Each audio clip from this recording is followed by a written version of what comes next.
masalah COVID-19 ini. Ya, kata Pak Sekda juga lebih baik di rumah. Tetapi kalau ada hal-hal yang memang harus mendesak, ini harus mau tidak mau kita harus ya, kalau itu mendesak baru dibolehkan Pak Sekda ya. Sekarang ini ya bagian daripada itu ya, kita dituntut untuk menjalankan tugas kita untuk bagaimana kita memikirkan untuk pencegahan COVID-19. Pertanyaan kami ini Pak Sekda, ketika dokumen ini belum nyampe di DPR, ya di media sosial itu sudah merebak itu Pak. Wah, Bupati menyampaikan begini. Sedangkan kami pimpinan DPR ini nggak tahu ini ada selisih ternyata gitu loh. Ini yang sakti luar biasa ini ya. Ini menjadi pertanyaan kami juga Pak. Seharusnya hal-hal semacam ini jangan ekspos publik dulu ketika memang belum ada koordinasi dengan DPRD. Ini menjadi catatan kami Pak. Ya, jadi apalagi publik melihat bahwa seolah DPRD tidak bekerja terhadap persoalan ini gitu loh. Ada salah satu yang menjadi lucu juga, salah satu anggota kami yang lebih dulu launching dan tahu bahwa ada angka sekian, sedangkan kami pimpinan DPRD saja tidak tahu gitu loh. Nah, tadi Permendagri sudah mengatur bahwa di situ setidaknya pemberitahuan kepada pimpinan DPRD. Berkas Rabu diterima oleh Bu Nini, sedangkan 1 minggu sebelumnya itu sudah ekspos media. Mulai dinas sosial dan sebagainya, dinas ini dinas itu tentunya juga anggaran-anggaran yang mereka juga, apakah kami ini berjalan ini juga gratis atau bagaimana, ini juga menjadi pemikiran kita semua. Nah, kemudian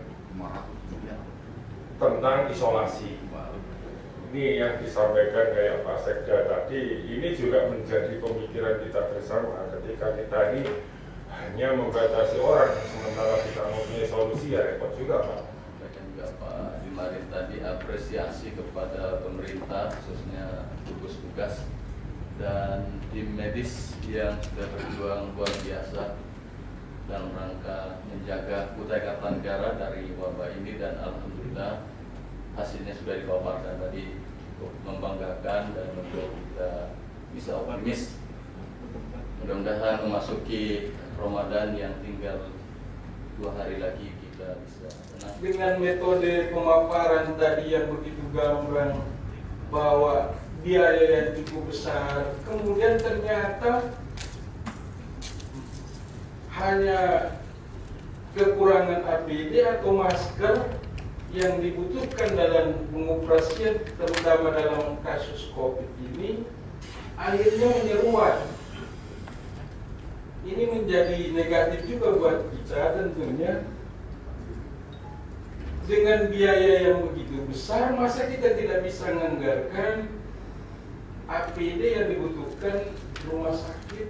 Penyelewengan lebih besar itu pada posisi pendistribusian, bukan posisi dari Pemda ke pihak ketiga yaitu pendistribusian.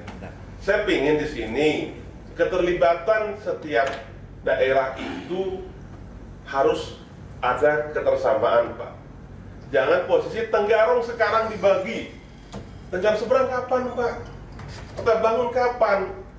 Jangan sampai Tenggarong seberang minggu depan, Kota Bangun 2 minggu lagi Pak. Heboh negara kita Pak, heboh negara kita. Artinya harus ada kesamaan.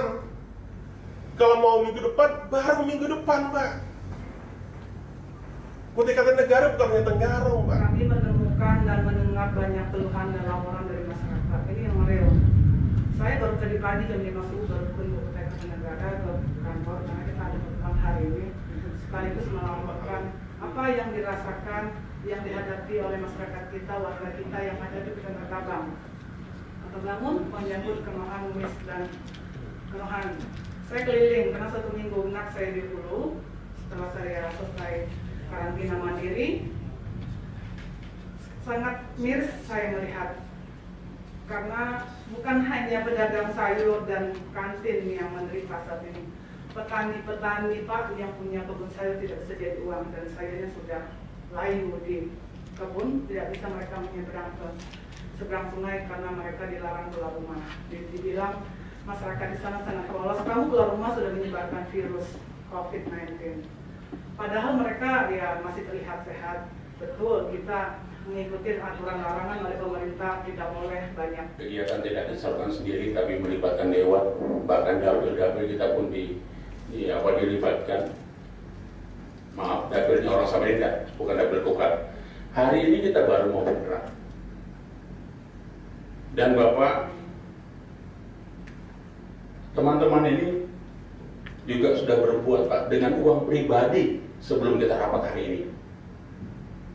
Kalau Bapak-Bapak hari ini berpikir tentang bantuan, tapi kan APBD yang dikotak-atik. Kalau teman-teman ini dana pribadi Pak,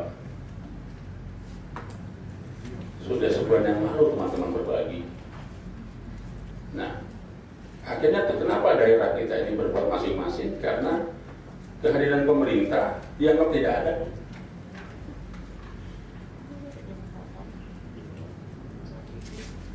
Mudah-mudahan kalau saya Pak tidak ikut pilkada, mudah-mudahan saya masih bertahan tidak maju sebagai calon bupati.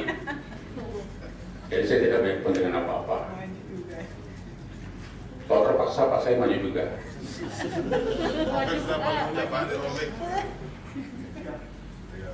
Mudah-mudahan tidak ada diskresi atau gesekan yang seperti itu. Libatkan kita Pak. Saya lihat dari tadi itu ada kelelahan sebenarnya dari Bapak dan teman-teman. Bagaimana pendistribusian masker saja tidak bisa. Bahas anggaran yang 100 miliaran lebih itu, tetapi progres ke depan itu yang lain nol, nggak boleh Pak. Itu harus jalan. Itu yang penting, yang mestinya rapat ini mengedepankan terkait dengan itu. Ya namanya APBD karena sudah clear, sudah disahkan, mestinya harus dijalankan mulai dari Januari kemarin. Berkaitan dengan perlunya pendataan yang benar-benar terhadap warga kita yang mendapatkan, yang harus mendapatkan santunan ini harus dilaksanakan supaya apa yang disampaikan itu tepat sasaran. Kemudian ya ini juga perlu menjadi perhatian Pak Sekda bahwa dalam rangka pendistribusian bantuan segala macam ini anggota dewan minta dilibatkan ya kawan-kawan ya, anggota dewan minta dilibatkan dalam pendistribusian ini supaya masyarakat juga tahu bahwa kegiatan ini adalah kegiatan pemerintah yang merupakan kegiatan kita bersama. Kita berharap dengan adanya ini ya artinya kelihatan sinergitas antara pemerintah daerah dan DPR dalam melaksanakan kegiatan ini. Tentunya kita di DPR tidak mau pelaksanaan kegiatan ini nanti tidak sesuai harapan yang kita bersama. Kita mau pelaksanaan kegiatan ini harus benar-benar terlaksana dengan baik, karena kita menyadari permasalahan COVID-19 ini adalah permasalahan yang sangat-sangat mendasar, dan kalau ini kita biarkan ini akan berakibat tidak baik bagi masyarakat kita. Kemudian satu juga yang mungkin perlu saya sampaikan Pak Sekda, dalam kondisi masyarakat kita yang sulit sekarang ini, kalau kita menyarankan, DPR menyarankan bahwa bagi masyarakat kita yang katakanlah pengguna BPJS untuk golongan berapa ya? Golongan yang terendah itu golongan berapa? Golongan 3 dan 2 ya. Ya, kalau bisa ini juga kita bebaskan Pak Sekda. Karena hidup ini sudah susah, jangan sampai mereka yang masuk rumah sakit ini tambah terbebani dengan kondisi-kondisi yang ada. Silakan nanti Pak Sekda hitung betul-betul berapa kebutuhan yang memang dibutuhkan masyarakat yang penerima BPJS ini kalau memang sakit harus menjalani pemeriksaan menjalani rawat inap di rumah sakit. Kemudian juga kita tidak menginginkan Pak Sekda apa yang mungkin yang beredar sekarang ini di media massa, ya apa yang disampaikan oleh Dr.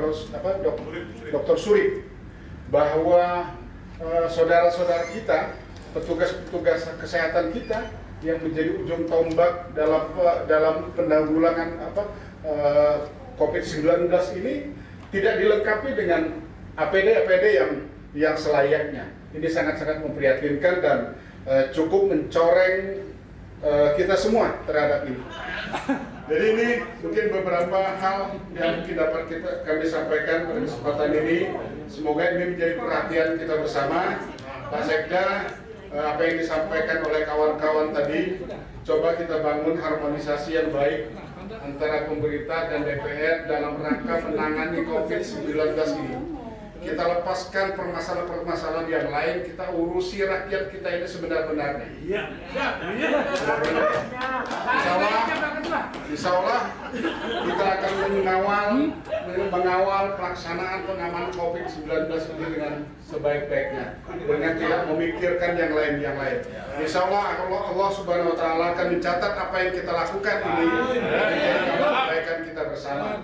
Saya rasa itu yang dapat kami sampaikan ya. Kurang lebih saya mohon maaf dan kami akhiri. Billahi taufiq wal hidayah. Wassalamualaikum warahmatullahi wabarakatuh.